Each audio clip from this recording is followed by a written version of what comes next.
বন্ধুরা, আজকে বাসি ভাতের নিমন্ত্রণ ছিল এক জায়গা না, 3-4 জায়গা। প্রথমে ছিল আমার ছোট বোনটি পার্বতী, তারপর ছিল অমিত দাস, তারপর হচ্ছে চন্দন মাঝি। তো আজকে তো বইয়ের বাংলাদেশ যাওয়ার ছিল, মানে ব্যাপারটা হচ্ছে এসআইয়ের নাম এসেছিল, বুঝলেন। তো বাংলাদেশ যেতে হয় নাই, ফর্ম ফিল আপ করে দিয়েছি, ওই জন্য 3-4টা বাজিয়ে গেছে। তো এখন তো মানে ফর্মালিটি পার করতেই হবে। তো রাত্রি 8টার সময় বেরিয়ে গিয়েছি। তো প্রথমে চলে এসেছি, আজ মানে প্রথম 2 বছর থেকে একসঙ্গে কাজ করছে আমার খাস খবর বাংলায় পার্বতী, কিন্তু মানে ফোনে দেখেছি, সামনে দেখিনি। তো আজকে সামনে দেখেছি, এই যে পার্বতী, কি বলি, লজ্জা করছে। তো এবারে আরো দুটো বুড়া গলা আছে, বুড়া মানে ওই একটা অমিত আছে, একটা আমাদের চন্দন আছে। ওদেরকে যাবো, এবার দেখা যাক ওদের কি বলে আমাদেরকে, ঠিক আছে। তো যোগ এখন আপাতত পার্বতী ঘরে কুড়ুমতালি হয়ে গেল, এবারে কিন্তু বিড়াবো। পার্বতী ভালো লাগলো তোমার, কেমন লাগছে?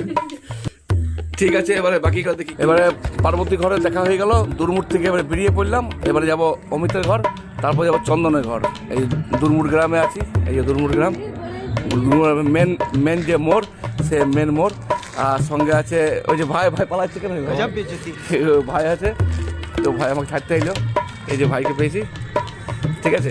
তো যাই হোক, দুর্মুখ থেকে বেরোলাম, এবার অমিতের ঘর। সব রাত্রেবেলায় জ্বালাবো আজকে, নতুন রাস্তায় যাচ্ছি। গৌরান্দা এই নতুন মোড় থেকে ছাড়লাম গাড়ি, এবারে চললাম গোবাগে কিছুক্ষণ, তারপর সরবরি, বুঝতে পারছেন। চলে এসছি রামখানালি, এই দেখুন অমিতের ঘর। বলেছি না রাত 12টা হলে ছাড়বো নয়, চলে এসছি, ভাগ নিতেই হবে। তো এই যে অমিতের ঘর ঢুকবো, তারপর আরেকটা আমাদের বুড়াটা, মানে আমাদের চন্দন কুড়া এখন বাকি আছে, ওর ঘর যেতে হবে, বুঝতে পারছেন। এটা রামখানালি, তাই তো রামখানালি, বুঝতে পারছেন। এই দেখুন ওরা রাস্তা ফাঁকা, কই নেই, হ্যাঁ সির্ফ হাম লোক, মানে আমি আমার বউ আছে, আর কেউ নাই। হাই বন্ধুরা, আমি বলেছিলাম না দ্বিতীয় ব্যক্তি হচ্ছে অমিতের ঘর চলে এসেছি। তো অমিত আমাকে বলছিল আসতেই হবে, কারণ আমি বলেছিলাম যে আসতে পারবো না। তখন অমিত আমাকে শোনাইলে তোমার জন্য 10 কিলো মাছ কিনেছি, বুঝলেন। তো 10 কিলো মাছ বলেছে, তা আমি ভাবেছি প্রচুর মাছ, তাহলে মোটরসাইকেল নিয়ে আইলে হবে না। তা আমি 4 চাকা নিয়ে চলে এসেছি, বুঝলেন। তো 4 চাকা নিয়ে এসে এক টিফিন দেবো, এক টিফিনে 4 টাকা নিয়ে কি হবে।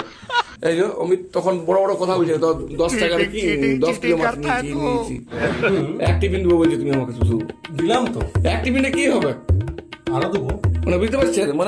মানে মুখে বড় বড় বলে দিচ্ছি, ভাবছি যে আমি আসবোই না হচ্ছে। আজ চলে এসেছি আমি, বুঝলেন। রাত্রি 10টা বাজুক 11টা বাজুক ব্যাপার না।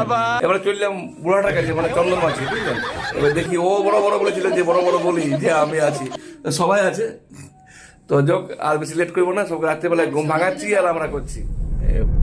গৌরান্দা এই নতুন মোড় থেকে মনে হয় 15 বার ফোন করেছি, তারপর তো ফোন তুলেছে, বুঝলেন। আর আমি এই যে ঘরের সামনে দাঁড়ায় আছি রাস্তার উপর, 15 বার ফোন করেছি, তারপর ফোন ধরেছে। আর ধমকি দিয়েছিল অমিতের ঘর গেলে আমার ঘরে আসতে হবে। রাত 10টা বাজে থেকে চলে এসেছি, মুখটা লুকাইছি, দেখো।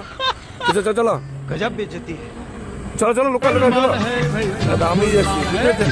দেখুন মানে 50 বার ফোন করার পর ফোন ধরলো, কিন্তু আমি কথা মনে আছে আমার, আজকে বড় ডায়লগ দিয়ে বলেছিল 10 কিলো মাছ আছে, এই আছে।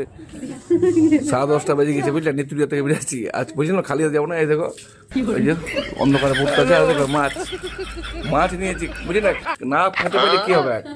আর সবচেয়ে দুঃখ লেগেছে, আজকে 10-12 বার ফোন করেছি, ফোন তারপর ফোন করেছে, বুঝলেন। ঘর ধরে দাঁড়িয়েছিলাম। তো যোগ আরেকটা বুড়া ফোন করছে। তো যাই আর বেশি লেট করবো না, এবারে বেরিয়ে পড়লাম। 2 জায়গায় মাছ দিয়ে দিলাম, 2 দিনের মাছ হয়ে গেল, সবজি কিনতে হবে না, ঠিক আছে। এই চললাম, নতুন রাস্তায় যাচ্ছি। গৌরান্দা এই নতুন মোড় থেকে ছাড়লাম গাড়ি, এবারে চললাম গোবাগে কিছুক্ষণ, তারপর সরবরি, বুঝতে পারছেন।